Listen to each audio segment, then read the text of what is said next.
Alrighty, so I can't really make a scene here because, well, I'm in a restaurant. But this is Cipriani, Las Vegas, and Giuseppe Cipriani created the Bellini cocktail, which in 1948 became the Bellini cocktail. But he also created this very important dish called carpaccio. So, if you're eating carpaccio and or if you're drinking a Bellini, well, you gotta thank this guy right here. So I'm gonna try the Bellini here. Let's see what it's all about. Andiamo. Can I get a Bellini from you, please? One Bellini, subito. What did you put in there? That was peach puree, Cipriani Classic.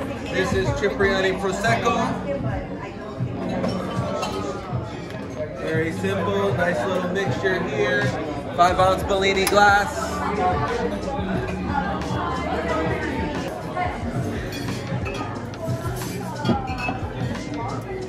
How many of these have you made?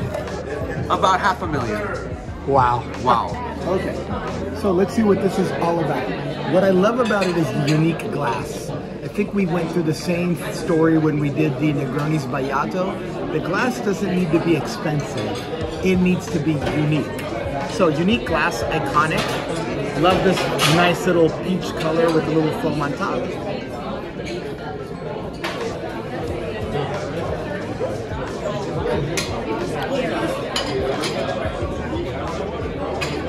It's a little syrupy, but in a good way because the peach is a fresh peach flavor which you can get. It's very fluffy, as if a fresh peach would have been whisked. The Prosecco cuts through it nicely with a little bit of acidity and a little bit of those bubbles to kind of make the drink less cloying. So I'm going to give this Bellini a thumbs up. If you enjoyed, please give this video a thumbs up and come back to Master Class, where we don't talk about cocktails, we talk about traditions and the drinks that are tied to them. Thanks for watching.